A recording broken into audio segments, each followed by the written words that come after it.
ಐಗಳಿ ಮಾಣಿಕ್ ಪ್ರಭು ಜಾತ್ರಾ ಮಹೋತ್ಸವ ಆಧ್ಯಾತ್ಮಿಕ ಗೋಷ್ಠಿ ಮತ್ತು ಬಹುಮಾನ ವಿತರಣಾ ಸಮಾರಂಭ ಯಶಸ್ವಿ. ಐಗಳಿ ಗ್ರಾಮದಲ್ಲಿ ನಡೆದ ಮಾಣಿಕ್ ಪ್ರಭು ಜಾತ್ರಾ ಮಹೋತ್ಸವದ ಅಂಗವಾಗಿ ಆಯೋಜಿಸಲಾದ ಆಧ್ಯಾತ್ಮಿಕ ಗೋಷ್ಠಿ ಹಾಗೂ ಬಹುಮಾನ ವಿತರಣಾ ಸಮಾರಂಭದಲ್ಲಿ ಪರಮ ಪೂಜ್ಯ ಸ್ವಾಮೀಜಿಗಳು, ಗಣ್ಯಮಾನ್ಯರು ಹಾಗೂ ಮಾಜಿ ಶಾಸಕರಾದ ಶ್ರೀ ಶಹಜಹಾನ್ ಡೋಂಗರ್ಗಾಂವ್ ಅವರು ಭಾಗವಹಿಸಿ ಮಾತನಾಡಿದರು.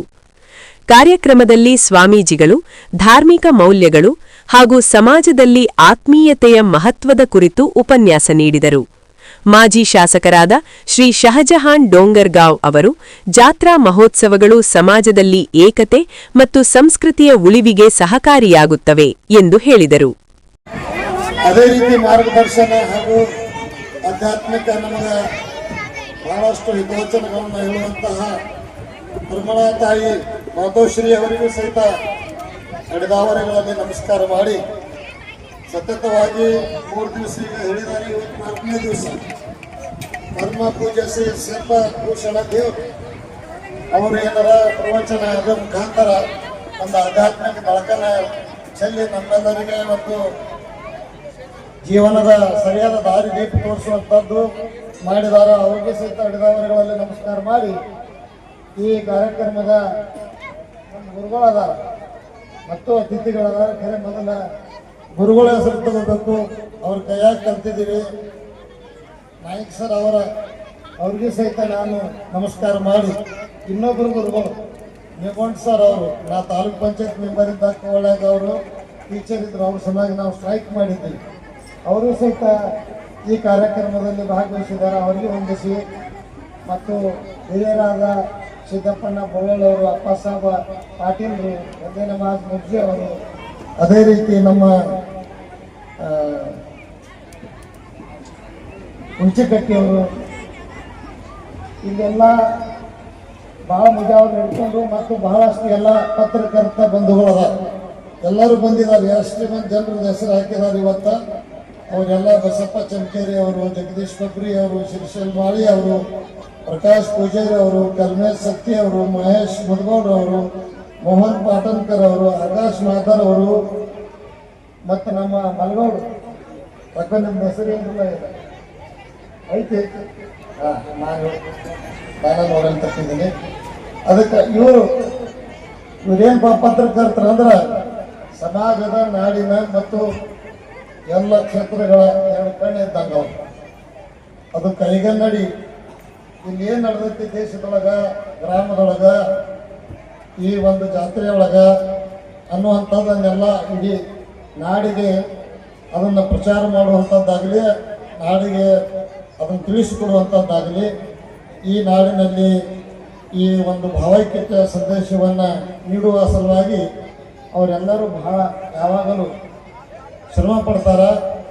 ವಿಶೇಷವಾಗಿ ನಾವು ಅವರಿಗೆ ಋಣಿಯಾಗಿದ್ದೀವಿ. ಯಾರಿಗೆ ಎಲ್ಲ ನಮ್ಮ ಪತ್ರಕರ್ತರಿಗೆ ನಾವು ದ್ರಾಕ್ಷಿ ಬೆಳೆಗಾರದ್ದು ಯಾವಾಗ ಹಾನಿ ಆಗಿರ್ತದೆ, ಅವರು ಬೇಗನೆ ತಮ್ಮ ಪತ್ರಿಕೆಗಳಲ್ಲಿ ಅದನ್ನು ಪ್ರಕಟ ಮಾಡ್ತಾರೆ. ಆವಾಗ ಜಾಗೃತರಾಗಿ ಅಧಿಕಾರಿಗಳು ಬಂದು ನಮಗೆ ಪರಿಹಾರ ನೀಡುವಂಥದ್ದು, ಪಡೆಯುವಂಥದ್ದು ರೈತರಿಗೆ ಸಹಿತ ಬಹಳಷ್ಟು ಒಂದು ಸಹಾಯ ನಾವು ಮರಿಬಾರ್ದು. ಇನ್ನು ಶಿವಾನುಭವ ಗೋಷ್ಠಿಯಲ್ಲಿ ನಾನು ಮಾತಾಡುವಂಥದ್ದು ಏನು, ಇಲ್ಲೆಲ್ಲ ಪರಮ ಪೂಜ್ಯರು ಬಂದಿದ್ದಾರೆ. ನಿಜವಾಗಿ ನಾನು ಅವ್ರ ಭಾಷಣ ಅವ್ರದ್ದು ಪ್ರವಚನ ಕೇಳಿ ನಾನು ಅದನ್ನು ಪಾವನಾಗಿ ಹೋಗ್ಬೇಕಂತೇಳಿ ವಿಚಾರ ಮಾಡಿದ್ದೆ. ಅನಿವಾರ್ಯವಾಗಿ ನನಗೆ ಈಗ 7:30 ಗಂಟೆಗೆ ಮತ್ತೊಂದು ತಣಿಯಲ್ಲಿ ಭಾಳ ದೊಡ್ಡ ಒಂದು ಮಹತ್ವದ ಕಾರ್ಯಕ್ರಮದಲ್ಲಿ ಕರೆದಿದ್ದಾರೆ. ನಾನು ಅನಿವಾರ್ಯವಾಗಿ ಅಲ್ಲಿ ಹೋಗಬೇಕಾಗಿರುವುದರಿಂದ ಪ್ರಥಮದಲ್ಲಿ ನನಗೆ ಮಾತಾಡಲಿಕ್ಕೆ ನಮ್ಮ ಅಪ್ಪಾಜಿಯವರು ಆದೇಶ ಮಾಡಿದ್ದಕ್ಕೆ ಮಾತಾಡ್ತಾರೆ. ನನಗೆ ಮತ್ತು ಈ ಮಾಣಿಕ್ಪುರ ಮಠಕ್ಕೆ ಯಾವುದು ನಿಕಟ ಸಂಬಂಧ ಎಷ್ಟೈತೆ ಅನ್ನೋದು ತಮಗೆಲ್ಲರಿಗೂ ಗೊತ್ತದ. ಈಗ ಹೊಸದಾಗಿ ಏನು ಒಂದು ಆಡಳಿತ ಮಂಡಳಿ ಬಂದದ, ಪ್ರಹ್ಲಾದ್ ಪಾಟೀಲ್ ಅವರ ಅಧ್ಯಕ್ಷತೆಯಲ್ಲಿ ಯುವಕರಿದ್ದಾರೆ. ಆವಾಗ ನಾವು ಚಂದ್ರಕಾಂತ್ ಗೌಡರು ಅಧ್ಯಕ್ಷರಿದ್ದರು, ನಾವೆಲ್ಲ ಅವ್ರ ಜೊತೆಗಿದ್ದೆವು. ಬಹಳಷ್ಟು ಹಿರಿಯರೆಲ್ಲ ಅವ್ರ ಜೊತೆಗೆ ಇದ್ದರು. ಇಲ್ಲೇನು ಕುಂತಿದ್ದಾರೆ ಹಿರಿಯರು, ಹೊಸ ಚಿಗುರು ಹಳಿ ಬೇರು, ಅದು ಕೂಡಿದಾಗ ಸೊಗಸು ಅಂತೇಳಿ ಏನು ಹೇಳಿದಾರ, ಆ ರೀತಿ ಮಾರ್ಗದರ್ಶನ ಪಡೆದು ಇವರು ಯುವಕರು ಇವತ್ತು ಈ ಜಾತ್ರೆಯನ್ನು ಅಥವಾ ಈ ಮಠದ ಜೀರ್ಣೋದ್ಧಾರವನ್ನು ಈ ಮಠದ ಎಲ್ಲ ಚಟುವಟಿಕೆಗಳನ್ನು, ಈ ಮಠದಲ್ಲಿ ಆಗುವಂಥ ಕಲ್ಯಾಣ ಮಂಟಪದಲ್ಲಿ ಆಗುವಂಥ ಮದುವೆಗಳನ್ನು, ಈ ಮಠದಲ್ಲಿರುವಂಥ ಅನಾಥಾಶ್ರಮ ಮತ್ತು ಶಾಲೆಗಳನ್ನು ಇದನ್ನೆಲ್ಲ ಬಹಳ ಯಶಸ್ವಿಯಾಗಿ ನಡೆಸ್ಕೊಂಡು ಹೋಗಿದ್ದಕ್ಕೆ ನಾನು ಅವ್ರಿಗೆ ಸಹಿತ ಅಭಿನಂದನೆಗಳನ್ನು ಸಲ್ಲಿಸಲಿಕ್ಕೆ ಬಯಸ್ತೇನೆ. ಯಾಕಂತಂದ್ರೆ ಆವಾಗ ಹಿರಿಯರು ಫೌಂಡೇಶನ್ ಹಾಕಿದ್ದದು ಬೆಳಕೋದು ಬಂತು. ಅದಕ್ಕೆ ಪ್ರತಿ ಸಲ ಒಂದು ವಚನವನ್ನು ಬಸವಣ್ಣವ್ರ ವಚನ ನಾನು ಹೇಳ್ತಿರ್ತೇನೆ. ಅದು ಈ ಪ್ರತಿ ವರ್ಷದಾಗ ನಾನು ಹೇಳ್ತೀನಿ, ಈ ವರ್ಷ ಹೇಳಬೇಕು. ನೀನೊಲ್ಲದರೆ ಕೊರಡು ಕೊಂಡ್ರುವುದಯ್ಯ, ನೀನೊಲ್ಲದರೆ ಬರಡು ಹೊಯ್ಯರುವುದಯ್ಯ, ನೀನೊಲ್ಲದರೆ ವಿಷಯ ಅಮೃತಬಹುದಯ್ಯ, ನೀನಲ್ಲದರೆ ಸಕಲ ಪಡಿ ಪದಾರ್ಥಗಳ ಇದರಲ್ಲಿ ಇರ್ಪವು ಕೂಡಲು ಸಂಗಮ ದೇವ. ನೀನು ಒಲಿದರೆ ಅಂದ್ರೆ ದೇವರು ದೇವರಲ್ಲಿಯುವಂಥ ಕೆಲಸ ಯಾರು ಮಾಡಿದ್ರಪ್ಪ ಅಂತಂದ್ರೆ ಮಾಣಿಕ್ ಪ್ರಭು ನಮ್ಮ ರಾಜಕೋಟೇಶ್ವರಪ್ಪಗಳು ಮಾಡಿ, ಅವರು ಮಹಾ ತಪಸ್ಸು ಮಾಡಿ ಈ ಭಾಗದಲ್ಲಿ ಏನು ಇಲ್ಲಿ ಬಂದು ನೆಲೆಸಿದ್ರು. ಇದು ಗುಲ್ಗಂಜಿ ಗುಡ್ಡ, ಇಲ್ಲಿ ರಾತ್ರಿ ಯಾರು ಬರ್ತಿದ್ದಿಲ್ಲ, ಇಲ್ಲಿ ಕಲ್ಲು ಮುಳ್ಳು ಇಂಥದ್ದೆಲ್ಲ ಇದ್ದದ್ದು. ಇವತ್ತು ಏನಾಗ್ಯದಪ್ಪ ಅಂತಂದ್ರೆ ಇವತ್ತು ಇದು ಎಷ್ಟು ಬೆಳೆದದ. ಇವತ್ತು ಮಾಣಿಕ್ ಪ್ರಭು ಐಗಳಿ ಕ್ರಾಸ್ ಅಂತಂದ್ರೆ ಇಡೀ ಕರ್ನಾಟಕ ರಾಜ್ಯ ಅಷ್ಟೇ ಅಲ್ಲ, ಮಹಾರಾಷ್ಟ್ರದಲ್ಲಿ ಸಹಿತ ಇದು ಪ್ರಸಿದ್ಧಿಯನ್ನು ಪಡೆದಿರುವಂಥದ್ದು. ಇದರ ಪ್ರಭಾವ ಇಷ್ಟೊಂದು ಇದು ಬೆಳೀಲಿಕ್ಕೆ ಅವರ ತಪಸ್ಸಿನ ಫಲ ಕಾರಣ. ಇದ್ರ ಜೊತೆಗೇನೆ ನಮ್ಮ ಐಗಳಿ ಗ್ರಾಮದವರು ಇರಲಿ ಅಥವಾ ಸುತ್ತಮುತ್ತಲ ಅಟಾಳ ಬಾಡಿಗೆ ಗ್ರಾಮದ ಹಿರಿಯರು ಈ ಮಠಕ್ಕಾಗಿಯೇ ಒಂದು ಶ್ರಮ ಮಾಡಿದ್ದಾರೆ. ಅದು ಸಹಿತ ಅಷ್ಟ ಮಹತ್ವ. ಇಲ್ಲಿ ತನು ಮನ ಧನ ಎಲ್ಲ ರೀತಿಯಿಂದ ಶ್ರಮ ಮಾಡಿದ್ದಾರೆ. ಅದಕ್ಕಾಗಿ ನಾವೆಲ್ಲ ಇವತ್ತೇನು ನೋಡ್ತಾ ಇದ್ದೀವಿ, ಈ ಒಂದು ವಾತಾವರಣ ನಿರ್ಮಾಣ ಆಗಲಿಕ್ಕೆ ಇದು ಕಾರಣ ಆಯಿತು. ನಾನು ಪ್ರಾರಂಭದಲ್ಲಿನೂ ಅವ್ರ ಜೊತೆಗಿದ್ದೆ. ಇದನ್ನು ಟ್ರಸ್ಟ್ ಮಾಡುವಾಗ 1991ರಲ್ಲಿ ಮಾಣಿಕ್ ಪ್ರಭು ದೇವಸ್ಥಾನ ಟ್ರಸ್ಟ್ ಕಮಿಟಿ ಮಾಡುವಾಗ ನನಗೆ ಚಂದ್ರಕಾಂತ್ ಗೌಡರು ನಾವು ಕೂಡಿ ಬೆಳಗಾವಿಗೆ ಹೋಗಿ ಅಲ್ಲಿ ಎಲ್ಲ ಕಾಗದ ಪತ್ರ ಕೊಟ್ಟು ಅದನ್ನು ಟ್ರಸ್ಟ್ ಏನು ಮಾಡ್ಕೊಂಡು ಹಂಗೆ ಬಂದ ನಂತರ ಮುಂದಿನ ಕೆಲಸ ಚಾಲೂ ಆಯಿತು.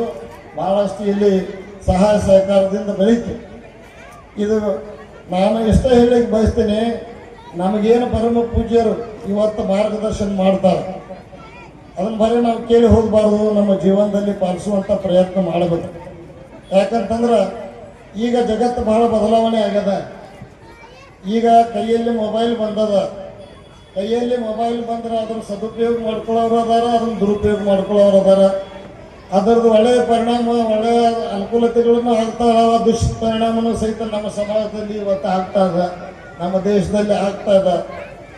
ನಮ್ಮ ಹಳ್ಳಿಗಳಲ್ಲಿ ಬಹಳ ಆಗಲಿಕ್ಕಿರೋ ಅಂದ್ರೂ ಸಹಿತ ದೊಡ್ಡ ದೊಡ್ಡ ಪಟ್ಟಣಗಳಲ್ಲಿ ನಾವು ನೋಡಿದ್ರೆ ಅನೇಕ ಜನ ಈ ಪಾಶ್ಚಾತ್ಯ ರಾಷ್ಟ್ರಗಳ ಒಂದು ಏನು ಅಲ್ಲಿಯ ಒಂದು ಪದ್ಧತಿ ಅದ, ಅದನ್ನು ಫಾಲೋ ಮಾಡ್ಲಿಕ್ಕೆ ಹೋಗಿ ಬಹಳಷ್ಟು ನಮ್ಮ ಯುವಕರು ಇವತ್ತು ದಾರಿ ತಪ್ತಾರೆ.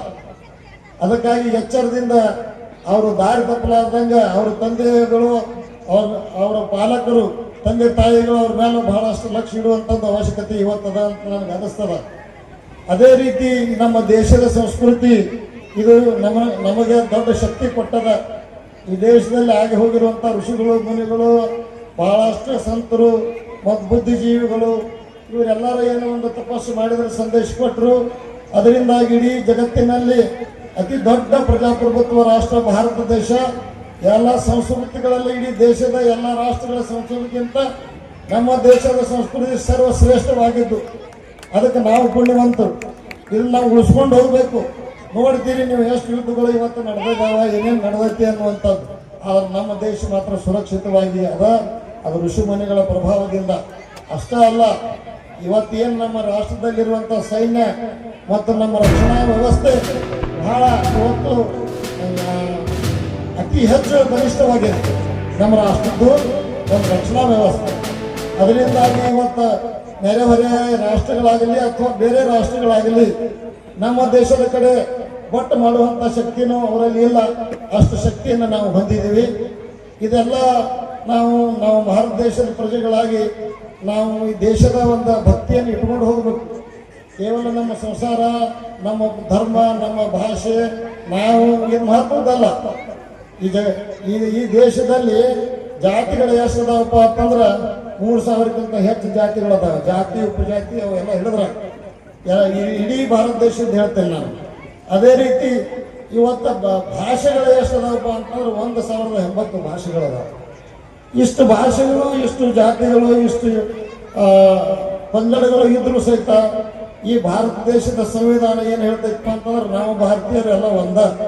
ಈ ಸಂವಿಧಾನದಲ್ಲಿ ಏನಾರೇ ಇದ್ರೆ ಇವತ್ತು ಅಣ್ಣ ಬಸವಣ್ಣವರು 12ನೇ ಶತಮಾನದ ಅನುಭವ ಮಂಟಪದಲ್ಲಿ ಏನು ಹೇಳಿದ್ರು ಅದ ಇವತ್ತು ನಮ್ಮ ಸಂವಿಧಾನದಲ್ಲಿ ಕಾಣ್ತೀವಿ. ಅದು ಜಾತ್ಯತೀತೆ, ರಾಷ್ಟ್ರೀಯ ಐಕ್ಯತೆ, ಭಾರತ ದೇಶದವರು ನಾವೆಲ್ಲ ಭಾರತೀಯರು ಒಂದ, ನಮ್ಮಲ್ಲಿ ಯಾವುದೂ ಭೇದ ಭಾವ ಇಲ್ಲ, ಮಾನವ ಧರ್ಮ ಒಂದೇ, ಅದನ್ನು ಪಾಲಿಸ್ಕೊಂಡು ಹೋಗುವಂಥದ್ದು ಅಂತ ಹೇಳಿ ನಾವು ಇಷ್ಟೆಲ್ಲ ಜಾತಿ ಭಾಷೆ ಬೇರೆ ಬೇರೆ ಇದ್ರೂ ಸಹಿತ ನಾವು ಒಂದ ಅನ್ನುವಂಥದ್ದು ಏನೋ ಒಂದು ಭಾವನೆ ಅದ. ಅದು ನಮ್ಮ ದೇಶಕ್ಕೆ ಇಷ್ಟ ಒಂದು ಒಳ್ಳೆಯ ಬಲಿಷ್ಠ ರಾಷ್ಟ್ರವನ್ನಾಗಿ ಮಾಡ್ಯದ. ನನಗೆ ಮಾತಾಡಲಿಕ್ಕೆ ಅವಕಾಶ ಕೊಟ್ಟಿರುವಂಥದ್ದು. ನಾನು ನಿಜವಾಗಿ ಅತಿಥಿ ಅಲ್ಲ, ದಯಮಾಡಿ ನಾನು ಭಾಳ ಸಲ ಹೇಳೀನಿ ಅತಿಥಿ ಅಂತ ಹೆಸರು ಹಾಕಬೇಡ್ರಿ ಅಂತ ಹೇಳಿ. ನಮ್ಮದು ಹಿಂಗೆ ಅಪಾಸಗತ್ಲೆ ಹಂಗೆ ಹಾಕಿದ್ರೆ ನಡೀತದೆ. ಯಾಕಂದ್ರೆ ನಾನು ಈ ಮಠದ ಭಕ್ತ, ಪ್ರಾರಂಭದಿಂದಲೂ ಸೇವೆಯಲ್ಲಿ ಬಂದಂಥ ಈಗ ಅದಾರಲ್ಲ ಶೇಖರ್ ಗೌಡರು, ನಮ್ಮ ಆರ್ ಕೆಲಸದವರು ಹಿರಿಯರು ಅದಾರ. ಆ ಹಿರಿಯರು ಅವರೆಲ್ಲ ಅವರು ನಾವು ಖುಷಿ ಬಹಳಷ್ಟು ಯಾವತ್ತೂ ಬಂದಿದ್ದೀವಿ. ಈಗ ಅವ್ರ ಜೊತೆಗೆ ನಾವು ಏನು ಬಂದಿದ್ದೀವಿ ಅದರಿಂದ ನಾವು MLA ಆಗಿದ್ದು. ನಿಜವಾಗಿ ಹೇಳ್ತೀನಿ, ಆ ರಾಚೇಟೇಶ್ವರ ಹಬ್ಬಗಳ ಆಶೀರ್ವಾದದಿಂದ ನಾನು ಶಾಸಕನಾಗಿದ್ದೆ. ಇದು ಅತ್ಯಂತ ಆತ್ಮದಿಂದ ಹೇಳ್ತೀನಿ. ಯಾಕಂದ್ರೆ ಇಲ್ಲೇ ಒಂದು ಮೀಟಿಂಗ್ ಮಾಡಿದ್ದು. ಈಗ ಒಂದು ಮೀಟಿಂಗ್ ಮಾಡಿದ್ರೆ ಇದೇನು ನೀರಾವರಿ ಇದು ಜಲ್ದಿ ಆಗುವಂತ ಕಾಣಿಸಂಗಿಲ್ಲ. ನಾವು ಪ್ರತಿಯೊಂದು ಸ್ಟ್ರೈಕ್ಗಳೊಳಗೆ ಡೋಂಗರ್ಗಾವನ್ನು ಕರಿತೀವಿ. ಕಬ್ಬಿನ ಸ್ಟ್ರೈಕ್ ಇರಲಿ, ವಿದ್ಯುತ್ ಸ್ಟ್ರೈಕ್ ಇರಲಿ, ನೀರಾವರಿ ಸ್ಟ್ರೈಕ್ ಇರಲಿ, ಅದಕ್ಕೆ ಅವಂಗ ಮುಂದೆ ಮಾಡಿದ್ರೆ ಏನಾದ್ರು ನಮ್ಗೆ ಅನುಕೂಲ ಆಗ್ಬೋದು ಅಂತೇಳಿ ಇಲ್ಲಿ ಹಿರಿಯರು ಎಲ್ಲರೂ ಕೂಡಿಸಿ ಮೀಟಿಂಗ್ ಮಾಡಿ, ಆ ಮೀಟಿಂಗ್ ಮಾಡಿ ನಮ್ಮನ್ನು ಮುಂದೆ ನುಗ್ಗಿಸ್ರು. ನಾ ಸಾದಾ ವ್ಯಕ್ತಿ, ಪೋಸ್ಟ್ ಮಾಸ್ಟರ್ ಆಗಿ ಕೆಲಸ ಮಾಡ್ತಿದ್ನಿ, ಪೋಸ್ಟಲ್ ಇನ್ಸ್ಪೆಕ್ಟರ್ ಆಗಿ ಕೆಲಸ ಮಾಡಿ ರಿಟೈರ್ ಆಗಿ ದ್ರಾಕ್ಷಿ ಬೆಳ್ಕೊತ ನಾವು ಇರ್ತಿದ್ನಿ. ನಮಗೆಲ್ಲ ಇಲ್ಲಿ ಬಿಡ್ತಾರೆ ನೋಡಿ. ಇವ್ರ ಜೊತೆ ಬಹಳಷ್ಟು ಹಿರಿಯರು, ಚಂದ್ರಕಾಂತ್ ಗೌಡರು, ಶಿವಕೊಂಡ ಗೌಡರು, ರುದ್ರಮೂರ್ತಿ ಅವರು ಹೆಸರು ಹೇಳ್ಕೊತವ್ರು ಬಹಳ ಅದಾವ. ಆಗಿನ ಕಾಲದ ಹಿರಿಯರೆಲ್ಲರೂ ಸಹಿತ ನನ್ನ ಮುಂದೆ ನುಗ್ಗಿಸ್ರು. ನೀ ನೋಡಪ್ಪ, ನೀ ಟಿಕೆಟ್ ಬೇಡ ಅಂದ್ರು. ನಾ ದಿಲ್ಲಿಗೆ ಹೋದ್ನಿ, ಟಿಕೆಟ್ ಸಿಕ್ಕರೆ ಹೆಂಗ್ರಿ, ನಾಳೆ ಮತ್ತೆ ನೋಡ್ರಿ ಹೆಂಗೆ ಒಟ್ಟ ತೊಗೊಂಡು ಬರೋದಷ್ಟು ಮಾಡಿ ಅಂತಂದು ತೊಗೊಂಡು ನಾವು ಬರೋದು ಮಾಡಿದ್ವಿ. ಗೆಲ್ಸೋದು ಅವ್ರು ಮಾಡಿ, ಗೆಲ್ಲಿಸೋದವ್ರು ನೀವು ಅದಿರಿ. ಇದು ಅದಕ್ಕೆ ಪ್ರತಿಫಲವಾಗಿ ಏನು ಮಾಡಬೇಕಾಗಿತ್ತು ಅದು ಶಕ್ತಿ ನನಗೆ ಆ ಶಿವಯೋಜನೆ ಕೊಟ್ಟಿದ್ದು. ಆವಾಗ ನೀರಾವರಿ ಯೋಜನೆಗಳು ಆಗಬೇಕಾದ್ರೆ ನಮ್ಮ ಫೈಲ್ ತೆಗೆದು ಹೋಗಿದ್ರು, ಕರಿ ಮಸೂತಿತ್ತು. ಇದು ಈಗ ಸದ್ಯ ಆನ್ಲೈನ್ ಸ್ಕೀಮ್ ಬಿಟ್ಟು ಇದನ್ನು ಹೊಸದು ಯಾವುದೋ ತಗೊಳ್ಳೋದಿಲ್ಲ ಅದಕ್ಕೆ. ಆವಾಗ ನಾನು ರಾಜೀನಾಮೆ ತಗೊಂಡು ಮುಖ್ಯಮಂತ್ರಿ ಅವ್ರ ಹತ್ರ ಹೋದೆ. ನಾನು ರೂಲಿಂಗ್ ಪಾರ್ಟಿ MLA ಇದ್ರು ಸಹಿತ ಬೆಳಗಾವ DC ಆಫೀಸದ ಮುಂದೆ ಉಪವಾಸ ಸತ್ಯಾಗ್ರಹ ಕೊಟ್ಟಿದ್ದು. ಇದೊಂದು ಇತಿಹಾಸದಲ್ಲಿ ಮೊದಲನೇದು. ಆಡಳಿತ ಪಕ್ಷದವ್ರು ಯಾರು ಉಪವಾಸ ಕೊಟ್ಟರಂಗಿಲ್ಲ, ಸ್ಟ್ರೈಕ್ ಮಾಡಂಗಿಲ್ಲ, ನಾನು ಮಾಡಿದ್ದೆ. ಇದನ್ನೆಲ್ಲ ನಮ್ಮ ಮನುಷ್ಯನೊಳಗೆ ಆ ಶಕ್ತಿಯನ್ನು ಆ ವಿಚಾರವನ್ನು ಕೊಟ್ಟದ್ದು ಈ ನಮ್ಮ ರಾಜೇಶ್ವರ ಶಿವಗಳು ಅಂತೇಳಿ ನಾನು ಹೇಳಿ, ನಾನು ಹೆಚ್ಚಿಗೆ ಮಾತಾಡಿದ್ದು ಸ್ವಲ್ಪ ಸಮಯ ಹೆಚ್ಚು ತಗೊಂಡಿದ್ದಕ್ಕೆ ತಮ್ಮೆಲ್ಲರಿಗೆ ಕ್ಷಮೆ ಕೇಳಿ